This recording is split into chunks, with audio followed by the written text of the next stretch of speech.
Pasibaigė Vilniaus krepšinio lygos moksleivių pirmenybės. Antakalnio gimnazijos sporto salėje įvyko didžiojo ir mažojo finalų rungtynės. Mažajame finale susitiko reguliariojo sezono nugalėtojai – Tuskulėnų vidurinės mokyklos atstovai ir Švento Kristoforo gimnazijos auklėtiniai. Tuskulėnų mokyklai šiose rungtynėse dėl asmeninių priežasčių padėti negalėjo Domantas Vilys. Kadangi Tuskulėnų mokyklą į priekį visą laiką vesdavo keli kertiniai žaidėjai, ši netektis aiškiai pasimatė nuo pat susitikimo pradžios. Švento Kristoforo gimnazijos auklėtiniai spurtavo ir staigiai įgijo dviženklį pranašumą. Jį kristoforiečiai išlaikė iki pat finalinės arenos ir pasidabino bronzinės spalvos apdovanojimais.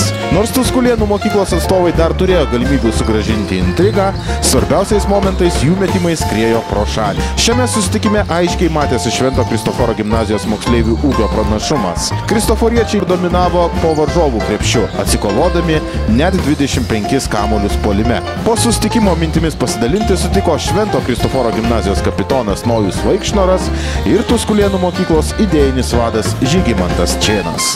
Atstovauju Kristoforo komandai, esu kapitonas.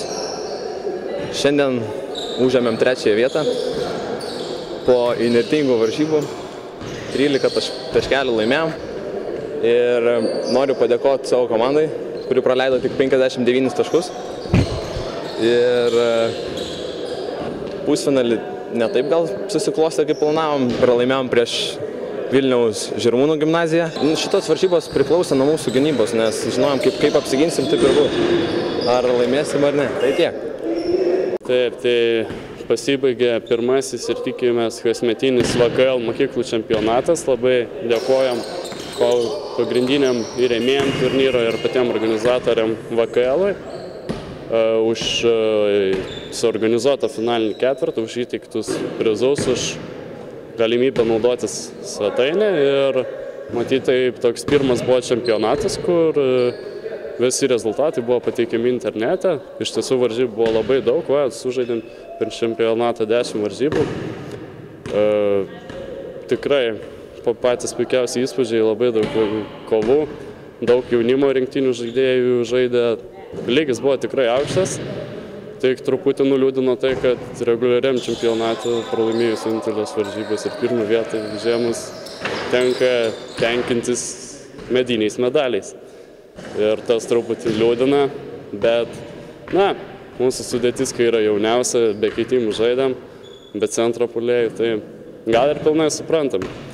Šiandienos pralaimėjimo priežastis tai žiauriai nekrito. Absoliučiai, nei vienas nepataikėm iš lyderių.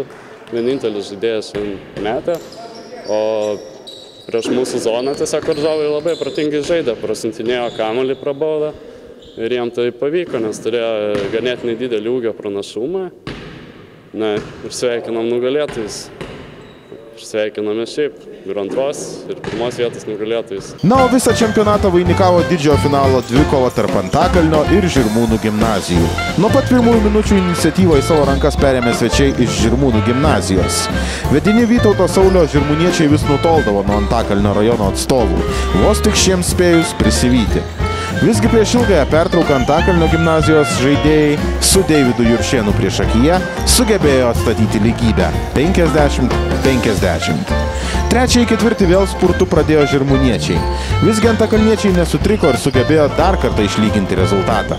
Negana to, Antakalnio gimnazijos gretose iš toli pradėjo pataikyti Martynas Maskolaitis ir Mantas Pigaga. Šių žaidėjų metimai leido Antakalnio gimnazijai persverti rezultatą ir atitolti. Nors Laurynas Šveistys bandė dar sugrąžinti savo komandą į kelią pergalės link, jo pastangų dėja nepakako. Antakalnio gimnazijos atstovai nugalėjo ir tapo Vilniaus krepšinio lygos mokyklų čempionato nugalėtojais. O naudingiausių žaidėjų išrinktas antakalnietis Martynas Maskolaitis. Po rungtynių savo mintimis mielai pasidalinti sutiko Žirmūnų komandos lyderis Vytautas Saulis bei Antakalnio gimnazijos treneris Šarūnas Ragauskas. Vyrai gerai kovės, iš tikrųjų, nieko negaliu sakyti, bet gynyba šiaip koją pakišo, iš tikrųjų, 105 taškus, man atrodo, prasileisis finale, daugoka tikrai, manau, kad. Bet puolimas 90 taškų, manau, vyrai gerai sukovoja. Ten pas jos komandai buvo iš Ryto jaunių, gerų žaidėjų, gera komanda jų. Patėjom užsivedę, iš tikrųjų, dėl pirmos kovos, bet ir vedėm gal pusę rungtynių iš tikrųjų pirmavom, bet jie galėjo perlaužyti tą rezultatą ir 15 taškų pabėgo ir jau nieko nepadarėm. Nesusigynėm realiai. Dabar liūna, aišku, bet vis tiek azus emocijos ir švęsim, manau, vis tiek tą antrą vietą, vis tiek medalis sidabro. Labai smagu laimėti pirmą vietą. Šitas turnyras mums iš pradžių trupučiuką sekėsi nekaip. Aišku, buvo kiti žaidėjai, dabar pasijungė ir pagrindiniai mokyklos žaidėjai, taip kad šios rungtynės parodė, kad galim laimėti ir mes šiemet kažką.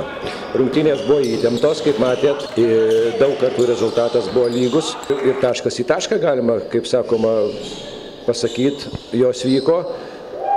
Daugiausias gal skirtumas buvo kokie 6-8 taškai arba vienos arba kitos komandos. Aš manau, kad lėmė nebloga mūsų komandos gynyba ir gal varžovai trupučiuką įsisėmė, nes pagrindė pas juos žaidė tas pats penketas ir 2-3 žmonės, kaip žaidė visas rungtynės ir manau, kad jie pavargo. Mes keitimų turėjom daugiau ir tą išnaudojom.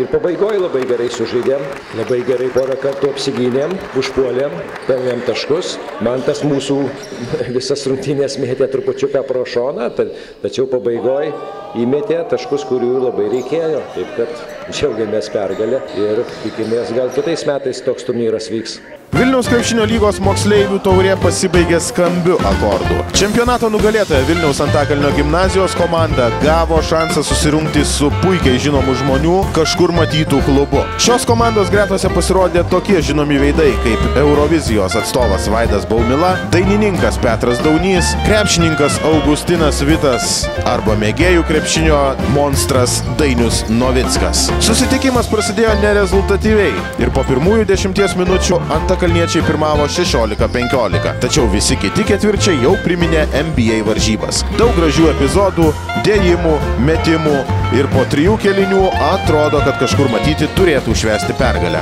Tačiau jaunieji moksleiviai taip negalvojo ir laimėję ketvirtąjį kėlinį 32-20 sugebėjo išplėšti pratęsimą. Rezultatyvaus pratęsimo metu 17-15 laimėjo kažkur matyti ir iškovojo pergalę rungtynėse 119-117. O rezultatyviausiai nugalėtojų gretose žaidė 27 taškus įmetęs Dainius Novickas.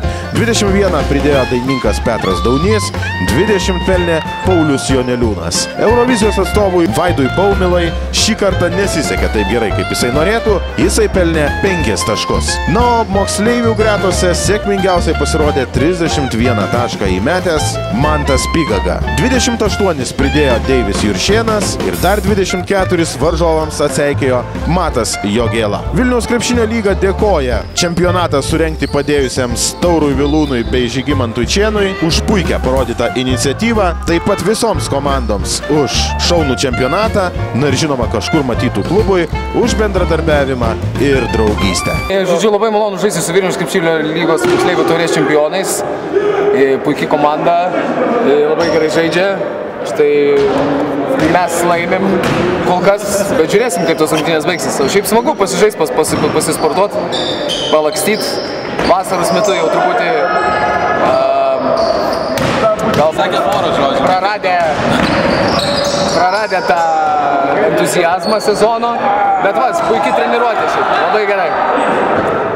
Šiaip labai gražu, kad VKL prisidėjo prie šio turnyro, įsteigė tokį prizą žaisti su kažkur matyti. Smagu, kad į mūsų mokyklą atėjo žinomų žmonių. Šiaip nežinau, įdomios varžybos. Gal pralaimėsim, gal laimėsim, bet manau, tai yra tikrai neblogai. Gaila, kad nedaug žmonių atėjo pažiūrėti, gal dėl to, kad vasara geras oras, gal aš nežinau. Bet šiaip tikrai labai smagu ir įdomu, kai